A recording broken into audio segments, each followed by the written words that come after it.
We all know how good he was, not just because of his Olympic and heavyweight titles, but because he was always quick to tell us. Clumsy, ugly, flat-footed Joe Frazier. I'll show you what a real champion is. I'm gonna float like a butterfly and sting like a bee. But there is a story that hasn't been told, and Rich Powell is happy to tell it. He was on my route on Grand Avenue. In the early 1950s, Rich was growing up in the West End of Louisville. He worked as a paper boy.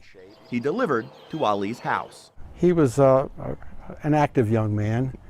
Came by and he gave me a little love tap, and he came around and gave me a second love tap, and I said, Cassius, that was what he was called at that time, cut it out.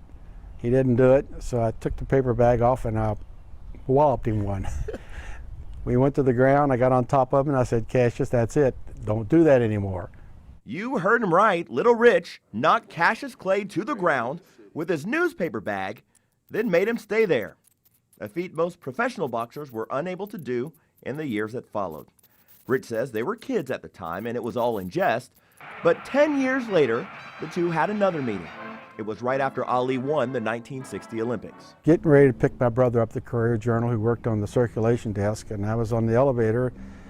The door opened, and Cassius Clay, who was getting ready for an interview with Kaywood Ledford, I believe, got on the elevator, looked at me and smiled and said, "Hello, Paperboy." This time there were no punches thrown. I wasn't looking for a rematch either. A fond memory from an old friend. His impact was tremendous. I know he's such a genuine person, he really is. And I mean, he went through an awful lot, giving up his championship days during the peak of his career. But he was proven right. And he caught a lot of grief over his beliefs, but he did believe in them and he stuck by them. He never forgot his roots here in Louisville.